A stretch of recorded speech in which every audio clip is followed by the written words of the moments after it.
Alright. Does it look good? I think so. I like it. Yeah. So we all know how music theory can get really complex at times, and I do believe that if we have a really strong foundation on what we're talking about and everything music related, we're going to get to understanding that part that gets tedious a lot faster, and it's going to be a lot easier for you and a lot more fun, and you're definitely going to make more out of it. What is up, guys? I'm back for another video, and this one's going to be another lesson, and it's going to be about music theory. I'm going to be rambling on about what I think is essential for you guys to know and understand the intro and have a strong base on getting started on music theory and on music in general, as this is something that applies to literally every instrument and everything that you may want to learn. Of course, I'm going to be talking a little bit more oriented towards the guitar, as I am a guitarist myself. I'm gonna be trying to make it a little bit easier for you guys to get a grasp of what theory is and just kind of be able to manipulate it to yourself and understand it for yourself. When we talk about the guitar, we are actually talking about an instrument that's derived from the piano. Everyone's seen a piano, right? You know that there's a few white keys and then you have a few black keys, and I'm gonna hopefully put one somewhere over here, and I'm gonna label the notes by what they are, so you guys can understand a little bit from where I'm going from. So the piano should be here. Has 7 white keys, and then it has 5 black keys. The black keys are altered notes or sharps and flats, and then the white keys are your natural notes. So you're gonna have C, D, E, F, G, A, and B. They are in a particular order, and then you get them repeating themselves and repeating themselves and repeating and beyond and beyond. So they're always in that particular order, and they're always repeating. There's a reason and a pattern in everything that's here in the piano, as well as we're gonna see it in the guitar.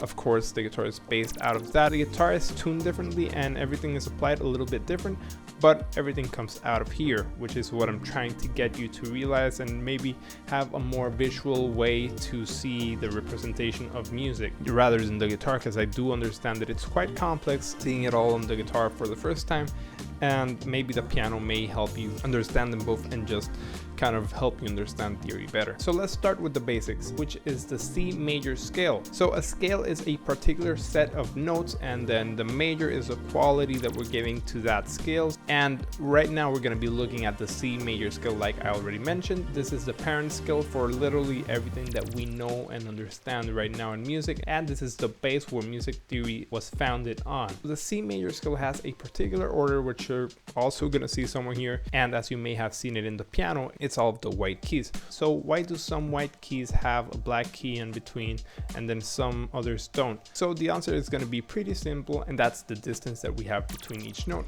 which is also known as intervals, which I'm going to talk a little bit in this video, but then I'm going to do a whole other video based on intervals, as that's a whole other topic itself, and I want this to be just a basic intro on all of this. Going back to the C major scale. The C major scale is all the white keys, and as I mentioned, why do some of these have a black key in between? Between every key in the piano we have a half tone or a semitone. From the C and the next note after that C we have a semitone, and then afterwards we have a semitone from that black key to the next white key, which would be D, and then we have a whole tone from C to D. If you're not understanding why, it's because you add up the distance from one to the other and then from one to the other, and then that's one. You have half, half, and then one complete. You're always going to count the one from where you're standing from, in this case the C. So we have a C, then we have the E, which is a whole tone, then we have D, another black key, which would be a semitone, which would be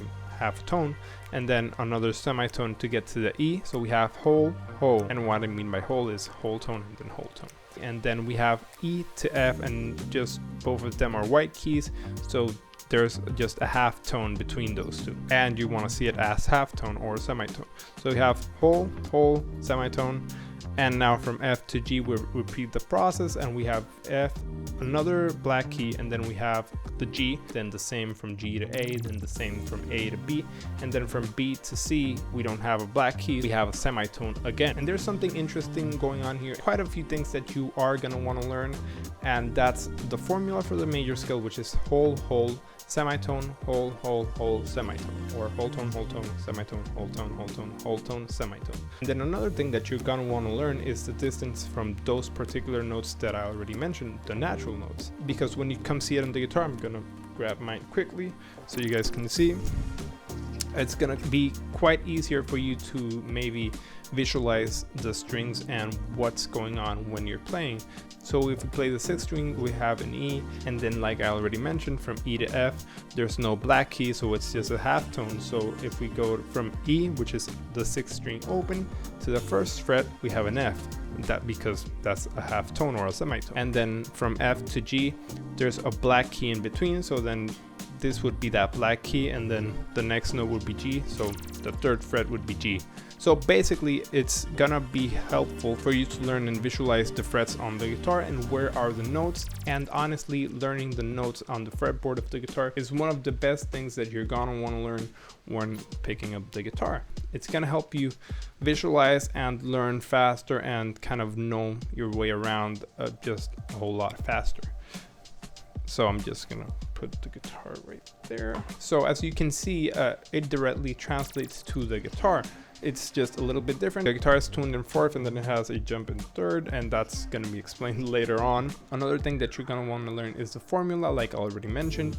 This applies to every tonality out there. If you put that formula into that tonality, you're going to get that major scale. So if we start, for example, at the D and want to get a major scale out of it, we go D, then we have an E, that's a whole tone right there.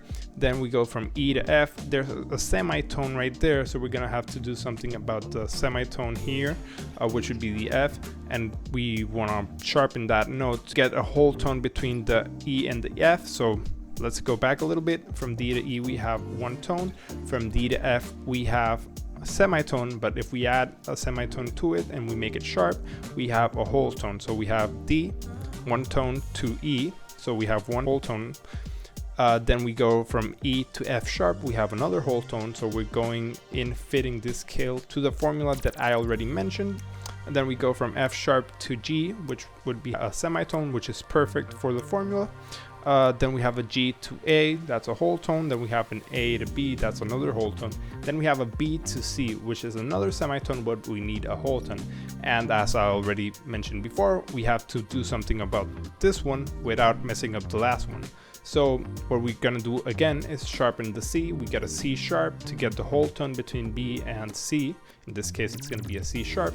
And then a C sharp to D, we have a semitone, and that's basically the formula on this scale. And that's the formula on that tonality, so we get the D major scale as well. And that's how you're gonna be building major scales. And you're basically gonna just be putting these on this formula, and that's the fastest and easiest way to do it. I highly recommend learning the major scales.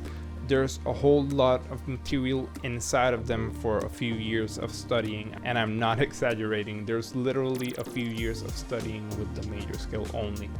And then of course the modes that come out of that, there's really so much to study with all of these, and I just wanted to talk a little bit about that in particular. And then I'm going to be talking about intervals, which will be another whole lesson, which is a whole lot more information, but that's also good to learn as it'll help you build other scales, and it's going to basically help you move around the guitar more. And I'm going to do that one a little bit more based on the guitar. This one was just an intro for you guys to get that and that together. Just mash it up all together and get the information as together as you can, as it's gonna help you through your guitar journey. I really think it's something that you're gonna find helpful, and I really hope that you do find it helpful. And if you do, let me know down in the comments below. I'm gonna be seeing you guys on the next one, and thank you for tuning in back to my channel. I really appreciate your support. I'm really happy that I'm finally getting the time to do more of these. Also, if you want to support me, you can subscribe down below and follow me on Instagram as well at Franco Torres. I also have a website where you can find everything that I've done and everything that I do and more on who I am, which is francotorresmusic.com. And I'll see you guys in the next one.